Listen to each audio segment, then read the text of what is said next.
Yes. Good evening, all my South Orange Maplewood listeners. And all those other listeners in the towns of Melbourne, Livingston, Irvington, West Orange, East Orange, Orange and Newark. Welcome to In the Village With Anselm on the South Orange Maplewood Online Radio Experience. And live on the World Wide Web at somore.org. And the only radio show covering all your news, opinions, politics, talk, and sports happening in the South Orange Maplewood communities. You can listen to us every Monday through Friday from 8 to 9:30 p.m. That's Monday through Friday from 8 to 9:30 p.m. And reach us at 973-327-3626. That's 973-327-3626 to participate in the discussion. We have an interesting program lined up for you this evening, and I look forward to your participation in the discussion. Now, unless, little fun intended, you're living under a rock, everyone knows what is the news of the day. And of course, the news of the day is the lifetime ban of Clippers owner Donald Sterling.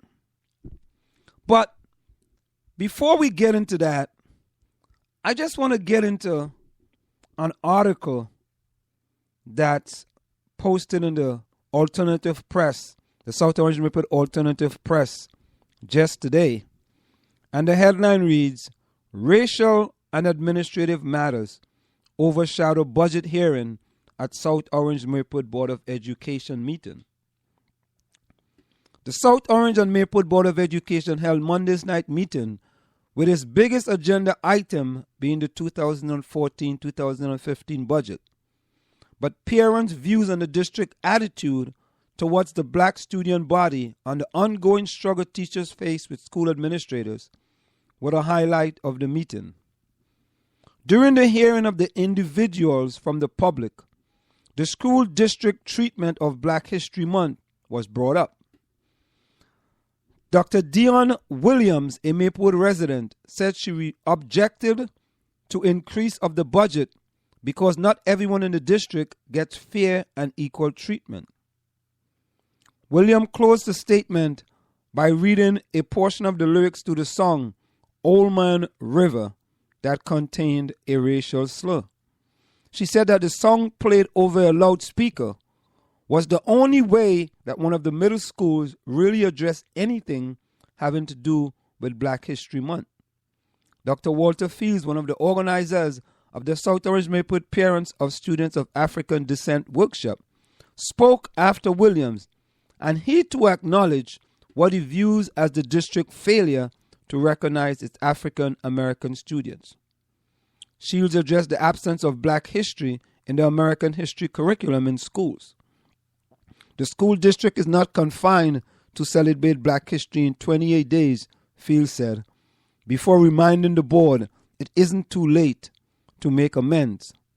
If you're going to tax taxpayers, particularly black taxpayers, to consent to what is widely acknowledged to be high taxes, we have a reasonable expectation that you will make the elimination of racial disparities in academic placement and achievement a priority, said Fields.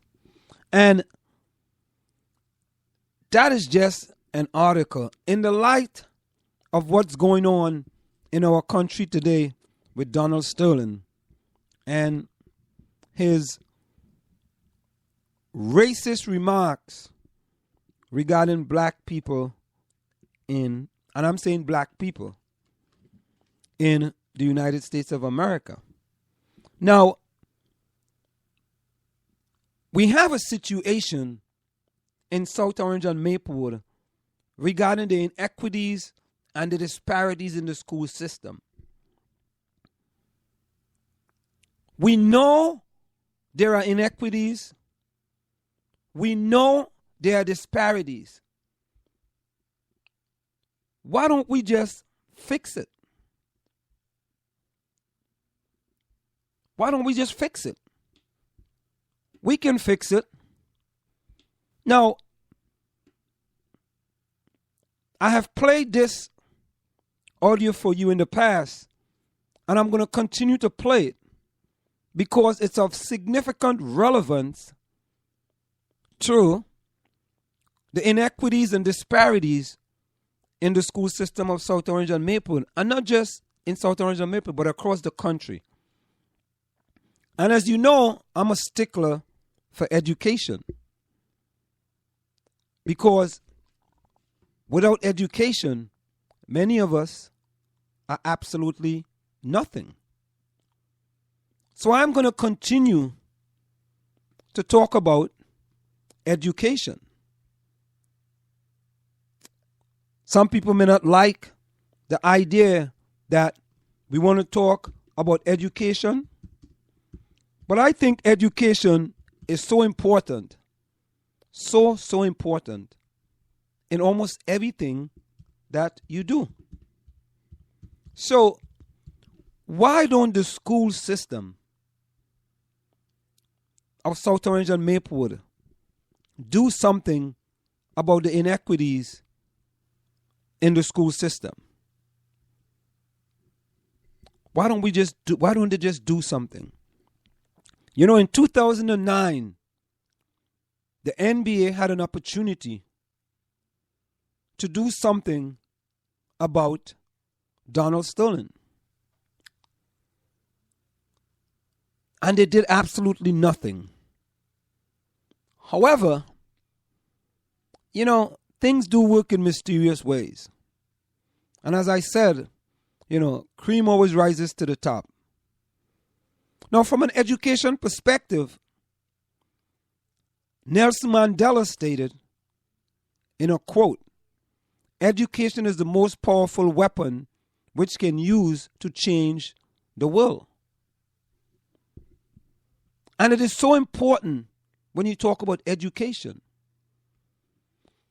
So if we believe, and there are many out in the community who believe, that there are some inequities in the South Orange and Maplewood school system, we need to change it.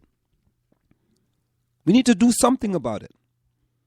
And we need to do something. We all need to stand up and say, you know what? It's wrong.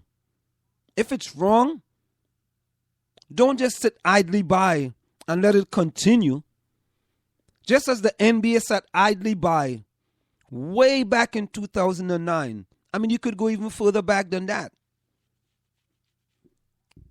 Go back to 1986 when Elgin Baylor, then the general manager of the Los Angeles Clippers, sued Donald Sterling. Yes, he lost. But he indicated that the LA Clippers organization has a plantation mentality. See, today, same thing. Nothing changed really. The only thing that changed is that Donald Sterling voiced his same opinions that he had back then to his girlfriend. She taped it and then she made it public. That's the big difference. And don't forget the Martin Luther King quote, "Our lives begin to end the day we become silent about things that matter." And why are we so silent in this community?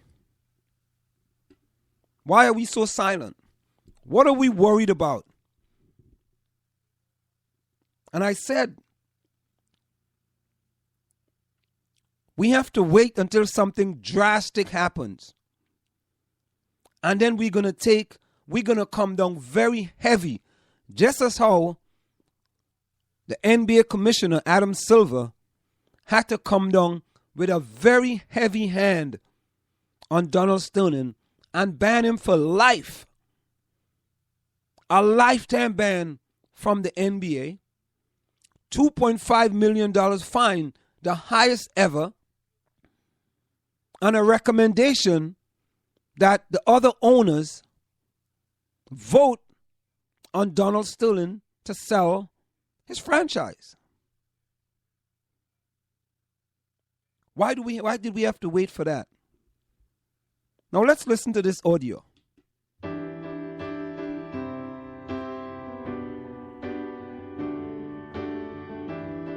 that one day this nation will rise up and live out the true meaning of its creed. We hold these truths to be self-evident, that all men are created equal. Segregated schools were and are inferior schools. We still haven't fixed them 50 years after Brown versus Board of Education. And the inferior education they provided, then and now, helps explain the pervasive achievement gap between today's black and white students. I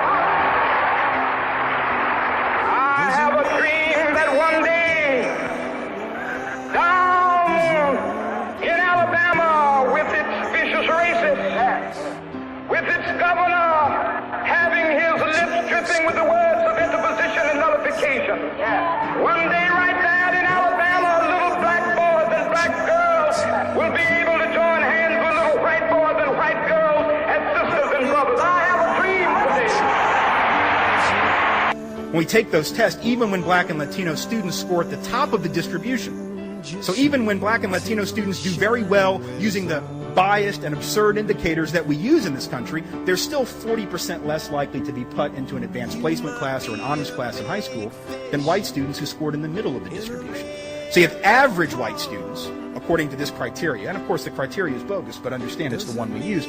Using this criteria, white students who are merely average are still more likely to have advanced or accelerated classes once they get to high school. Now what does that mean? It means that those students are going to get more prepared for the SAT, right? They're going to get more prepared for the ACT, they're going to take the test, and they're going to do better. And we're going to act shocked when people of color do worse on a test that they were systemically excluded from preparing for, as if that is a surprise. I mean, black and Latino students of whatever socioeconomic status, 2.5 times more likely than whites to be put into remedial classes, where they're not going to receive the same instruction, they're not going to have the same coursework, they're not going to be challenged in the same way, right? And so we then act surprised when in 11th grade they take the SAT, the ACT, they don't do as well, and then our society says, what? Well, now you're not capable of going on to college, or at least not that college, because you're not as smart as somebody else over here. The fact that the structure of the educational system guaranteed that you would not do as well, virtually assured it, is something we don't want to talk about. But that's the systemic issue.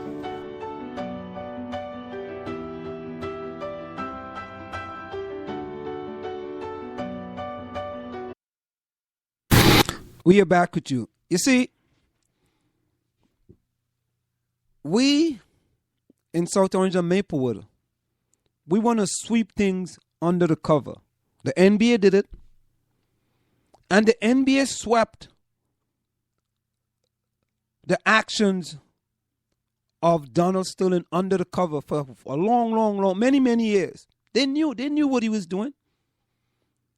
They knew he wasn't renting his apartments to African Americans and Latinos.